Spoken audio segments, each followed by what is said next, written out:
अस्सलाम वालेकुम फ्रेंड्स, आप देख रहे हैं हमारा YouTube channel Al Makkah tech and business hub. आज की इस वीडियो में हम आपसे शेयर करते हैं रोज़ाना की बुनियाद पे कारोबारी मार्केट से में मौसूल होती हुई अहम तरीन खबरें, दुनिया की रोज़ पे रोज़ बनती और बिगड़ती हुई इकॉनमी और उस पर हमारा तजिया। इसी के साथ आपको आगाही दी जाती है कि मार्केट के कौन से फंडामेंटल स्ट्रॉन्ग तजारती सेक्टर्स पे इन खबरों का बड़ा इम्पैक्ट देखा जा सकता है, क्योंकि कोई भी खबर सभी तजारती सेक्टर्स के लिए यकसा हो ही नहीं सकती। आफ्टर दैट हम क्रिप्टो मार्केट का रुख इख्तियार करते हैं। तो दोस्तों, इससे पहले कि हम बड़ी बड़ी खबरें आज आपके साथ शेयर करें और ख़ास करके एक ऐसी खबर जिसका तकरीबन 90% दुनिया को इंतज़ार था, वो फ़िलहाल मार्केट में आ चुकी है। इसका इम्पैक्ट आप दौरान वीडियो भी देखेंगे, आफ्टर द वीडियो भी, और मज़ीद अपडेट्स भी यहाँ पर आपको व्हाट्सएप चैनल पे मिलती रहेंगी।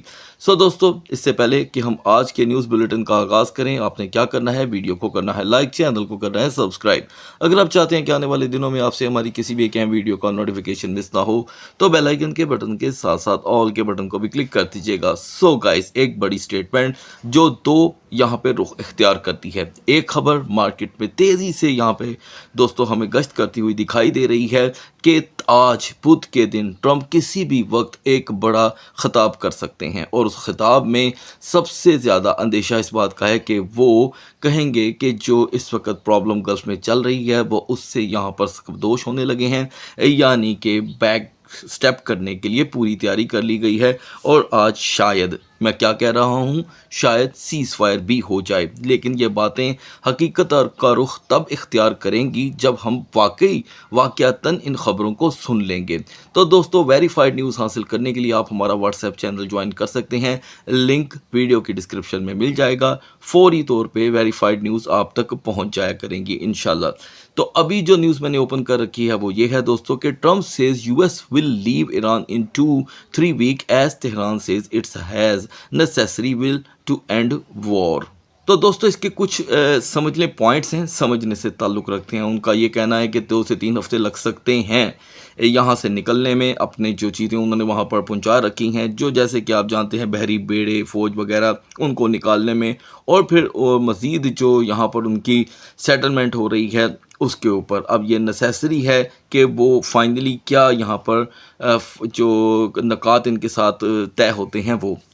उसके साथ दोस्तों, जैसे ही ये खबर मार्केट में आती है तो ये खबर अपने पाँव खुद यहाँ पर पक्के करती है, जिससे हमें पता चलता है कि ये खबर वेरीफाइड है। इसलिए कि मैं आगे चल कर के आपको एक सरप्राइज़ देने वाला हूँ जिससे आप हैरान हो जाएंगे। एनीवे, मीनवाइल यहाँ पर एक बड़ा प्लान सामने आ रहा है कि हो सकता है कि ये जो अब ढिंढोरा हमें देखने को मिल रहा है, ये अगले 6 माह से 1 साल तक की यहाँ पर एक बेहतरीन शक्ल इख्तियार कर जाए। लेकिन यहाँ पर कुछ एक ऐसे पॉइंट्स हैं जिसमें यहाँ पर कॉन्फ्लिक्ट रहेगा ही रहेगा, और वो ये है कि उन 15 नकात में से अभी भी 3 पॉइंट जो हैं वो बाकी हैं। दूसरी तरफ से अभी ताज़ा तरीन सूरत-ए-हाल के मुताबिक कतर, सऊदी अरबिया, बहरीन और इनके तमाम एयरपोर्ट्स जो हैं वो फ़िलहाल ये बताया जा रहा है कि नॉर्मल वे में काम करना शुरू हो गए हैं, लेकिन नोटिफिकेशन कोई नहीं आया। इसीलिए मैं और हमारी पूरी टीम इस चीज़ का वेट करती हैं। मैंने आपके साथ जो ख़बरें शेयर की हैं, अभी इनका नोटिफिकेशन से कोई ताल्लुक़ नहीं है।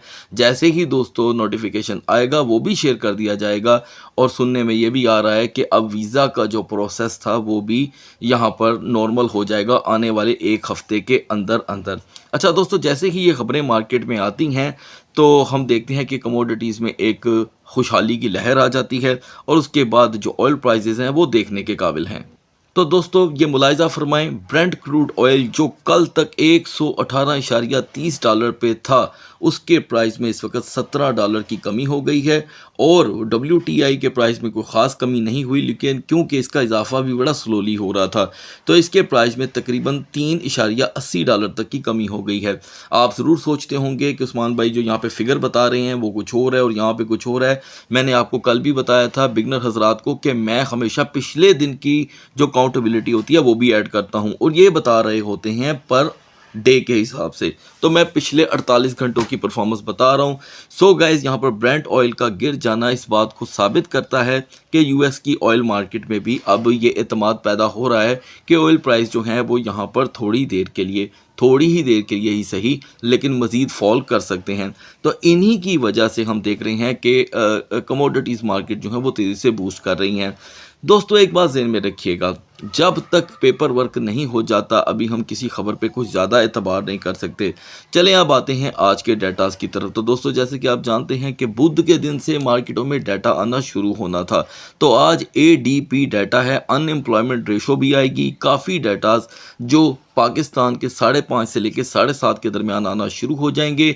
तो मार्केट में यहाँ पे हमें अजीबोगरीब किस्म की वॉलेटिलिटी देखने को मिल सकती है, जिसके लिए यकीनन सभी को यहाँ पर तैयार रहना चाहिए। तो गाइस बढ़ते हैं मार्केट की तरफ। तो guys now we are in the market और कैपिटलाइजेशन में मुसलसल हेल्दी वे में इजाफा होता दिखाई दे रहा है, लेकिन एक और चीज़ डोमिनेंस भी साथ साथ बढ़ रहा है। तो गाइस यहाँ पर बीटीसी एक मरतबा फिर से 69,000 से रिजेक्ट हो चुका है, बल्कि हम यूँ कहेंगे 69,313 से।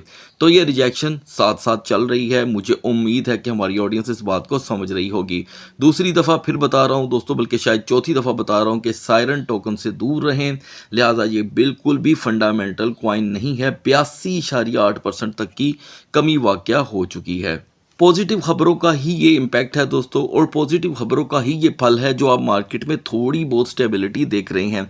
लेकिन क्योंकि मुंह से निकली बातें अब इतनी जल्दी मार्केटों को अप एंड डाउन कर रही हैं कि अब मेरा ख्याल है तमाम ऑडियंस को पता चल गया होगा कि जो 1980 में आखिरी क्रैश हुआ था कमोडिटीज़ का, और एक जो हमने 2026 मार्च की पहली तारीख को देखा, इन दोनों के अंदर क्या मुमासलत है। तो गाइस वक्त मिला तो इंशाल्लाह इसके ऊपर भी सेपरेट वीडियो आपको प्रोवाइड की जाएगी। अभी हम इथीरियम को भी रिजेक्ट होता देख रहे हैं। खैर इतनी बड़ी रिजेक्शन तो नहीं है, लेकिन क्योंकि आज डाटाज आने हैं और अब देखना यह है कि क्या इन तमाम हालात में जहां पर एक महीना दुनिया में ताड़ फाड़ होती रही, खास करके गल्फ में, क्या यूएस की अब रिपोर्टें उसके ऊपर कोई इंसार करेंगी। तो ज़रूर इसका इंतज़ार रहेगा। फ़िलहाल आगाज़ कर लेते हैं बीएनबी से। तो दोस्तों पॉजिटिव खबरों का एक अंबार लगा हुआ है, लेकिन मैं फिर कहूँगा वी हैव टू अलर्ट। तो हम यहाँ पे हिस्ट्री को देख रहे हैं, लिहाजा यहाँ पर बीएनबी बना रहा है एक अप ट्रेंड जो 600 की सपोर्ट की तरफ इसे जाने ही नहीं दे रहा। पिछले तकरीबन 12 से 13 घंटों में यहाँ पर हिस्ट्री हमें बता रही है कि बीएनबी ने 616 को अपनी सपोर्ट बनाया और रेजिस्टेंस रखी 622 की, लेकिन अब बीएनबी इतना कुछ ज़्यादा हमें नया दिखा नहीं सका। तो एक्सपेक्टेशन के मुताबिक यहाँ पर जहाँ पे सबसे ज़्यादा ठहराव देखा जा रहा है वो 610 है। फंडामेंटल स्ट्रॉन्ग सपोर्ट 600 ही रहेगी और रेजिस्टेंस विल बी 624। सोलाना ने भी यहाँ पे अपने आप को 200 किसी हद तक मनवाया है और उसने 82.50 से नीचे की सपोर्ट को यहाँ पर ब्रेक नहीं होने दिया। लेकिन टॉप रेजिस्टेंस जो हमने आज देखी वो 84.75 की थी। तो मेरा ख्याल है कि कोई यहाँ पर सरप्राइज़ नहीं हुआ। सरप्राइज़ तो ये है दोस्तों कि हम फिर से यहाँ से रिजेक्ट हो रहे हैं, इतनी एनर्जी नहीं है। यकीनन मुझे ऐसे लगता है, बिल्कुल भी ये फाइनेंशियल एडवाइस नहीं है, कि जब आज ट्रंप की फाइनल डिसीजन जिसे हमने स्टार्ट में डिस्कस किया है कि वो एड्रेस करेंगे, तो उनका एक एक वर्ड चाहे वो जैसा भी हो, आखिर वो दुनिया पे दोस्तों राज करते हैं, तो उनको पता है कि उनकी स्टेटमेंट कितनी वैलिड है। तो आज उनकी स्टेटमेंट भी बड़ी वैल्यू रखती है। अलबत्ता यहाँ पर हम 85.50 की रेजिस्टेंस के वेट में रहेंगे और फंडामेंटल स्ट्रॉन्ग सपोर्ट 80.50 की है। चंद ही रोज़ पहले हमने 0.0900 को यहाँ पे डोज कॉइन की शक्ल में यूटिलाइज़ किया था, जिसके बाद डोज कॉइन स्टक था। तो फाइनली दोस्तों 2 से 3 दिन के स्टे के बाद आज डोज ने 0.0945 का हाई देकर इसे इक्वल कर दिया है। और अब यहाँ पर अंदेशा है कि डोज थोड़ी देर के लिए लो मोमेंटम ले सकता है, जैसे कि 0.0910 एक नॉर्मल बिहेवियर है। और इसकी फंडामेंटल स्ट्रॉन्ग सपोर्ट ये देखें 0.0900 के तौर पे हिस्ट्री कैंडल चार्ट में बता रही है। व्यूवर्स की डिमांड पे आज एक नहीं 2 टोकन ऐड किए गए हैं एनालिसिस के तौर पे, क्योंकि डिमांड व्यूवर की बहुत ही ज़्यादा थी। तो मैंने यहाँ पर सोचा दोस्तों कि हम एक वीडियो में ही 2 के एनालिसिस कर देंगे। पहले एनालिसिस हम एवेक्स के यहाँ पे ऐड कर रहे हैं। तो दोस्तों मौजूदा हालात के अंदर एवेक्स की जो फंडामेंटल स्ट्रॉन्ग सपोर्ट है वो 8.50 है और यूजुअली हम 9.05 का लो देख रहे हैं। तो पहले हम कंपैरिजन करेंगे कि जैसे ही मार्केट इसकी 9.30 से लेके 9.48 से रिजेक्ट होती है, हम 9.05 का लो देखते हैं। तो ये एक इसका नॉर्मल बिहेवियर चल रहा है। मैक्स रेजिस्टेंस भी 9.50 तक की है और 9 के ऊपर ओवरस्टे हमें हिस्ट्री बताती है कि एवेक्स सो ऑफन हमें 870 से 8 मतलब पॉइंट उसमें ऐड कर लीजिएगा 8.50 का लो प्रोवाइड करता है। 3 दिन पहले ऑडियंस की डिमांड पे सुई टोकन को भी ऐड किया गया था। तो दोस्तों हम यहाँ पर वाजिया तौर पे देख रहे हैं कि हम 0.8490 से जंप लेके 0.90 पे आए हैं। आपको याद होगा उस वीडियो में आपको अपडेट किया गया था कि हमें कैंडल चार्ट ट्रेंड बता रहा है हिस्ट्री के मुताबिक कि सबसे पहला सफ़र सुई को 0.9050 का अबूर करना होगा। अभी भी यहाँ पर सुई में कमज़ोरियाँ मौजूद हैं क्योंकि हम 0.9056 से हो गए हैं रिजेक्ट। ठीक है, आप जाकर चेक कर लीजिएगा। अब इसकी रिजेक्शन इसे कर रही है कमज़ोर। ओवरस्टे ऑन 0.9005 हमें नॉर्मली 0.8950 और 60 का लो यहाँ पे प्रोवाइड कर सकता है। और याद रखिएगा अगर सुई की यही बिहेवियर कंटिन्यू रहती है तो सुई को टॉप फंडामेंटल में से निकलने में ज़्यादा देर नहीं लगेगी। अगर हम यहाँ पे टाओ की बात करें तो मुझे याद है कि 305 इसकी एक ऐसी स्ट्रगलिंग सपोर्ट थी जो मिडनाइट में डिस्कस की गई थी, तो लिहाजा टाओ ने इसे यूटिलाइज किया क्योंकि सबसे पहले हमने लो देखा 301 का, हाई रहा 317 का। एनर्जी टाओ में बहुत कम दिखाई दे रही है। अगर अब की बार हम 310 को ब्रेक करते हैं तो 305 का लो एक नॉर्मल बिहेवियर रहेगा और रेजिस्टेंस स्लो हो सकती है। दूसरा मोस्ट डिमांडिंग कॉइन ऑडियंस की तरफ से दोस्तों XAUT था, तो हम यहाँ पे इसको डिस्कस करेंगे। लेकिन आगे बढ़ने से पहले मैं आपको बता दूं कि अगर आप भी चाहते हैं कि आपके इंटरेस्टेड या जिसमें भी आप इंटरेस्ट रखते हैं, आपको अच्छा लगता है वो कॉइन, आप उसका एनालिसिस जानना चाहते हैं तो कमेंट सेक्शन में ज़रूर लिखिएगा। इंशाल्लाह फौरी तौर पे उसे एनालिसिस में ऐड करके आप तक उसकी इन्फॉर्मेशन, करंट इन्फॉर्मेशन पहुंचा दी जाएगी। लिहाजा ये जो इन्फॉर्मेशन होगी दोस्तों ये किसी भी लिहाज से आपके लिए या किसी के लिए भी फाइनेंशियल एडवाइस नहीं है, ये जस्ट एक नॉर्मल मुतालिया है बगौर आपके इल्म के लिए। तो दोस्तों यहाँ पर XAUT एक नए रेजिस्टेंस की तरफ जा रहा है। मिडनाइट पे हम 4650 से लेके 4670 को यहाँ पर स्ट्रगल एरिया में बनाकर बैठे हुए थे। इस पे ही मार्केट क्लोज हुई थी और ये है इसका सपोर्ट एरिया।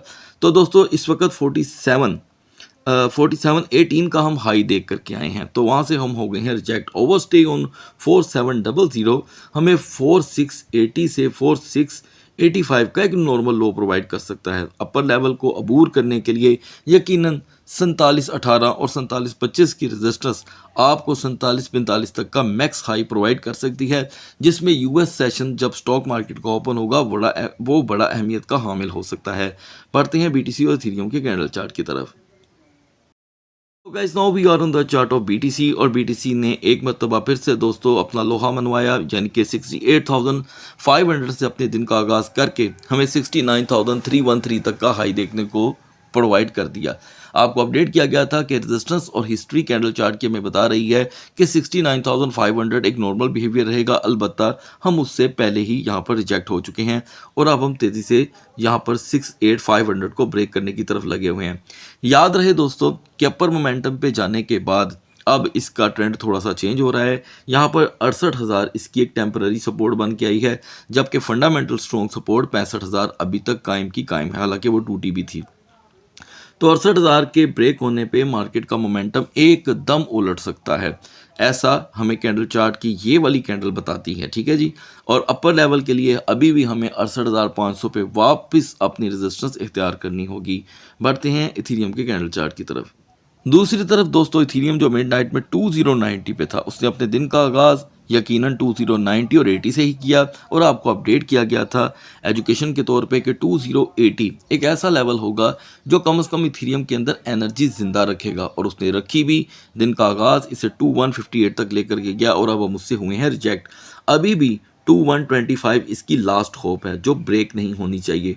2125 के ब्रेक होने के बाद ओवर मोमेंटम डाउन साइड पे 2105 तक आ सकता है। फंडामेंटल स्ट्रॉन्ग सपोर्ट 2050 ही रहेगी, लेकिन वो काफ़ी दूर है। अपर लेवल के लिए यही वो लेवल हैं दोस्तों जो इथेरियम को 2156 से 2186 तक की रेजिस्टेंस प्रोवाइड कर सकते हैं। सो गाइस अगली वीडियो तक अल्लाह हाफिज़।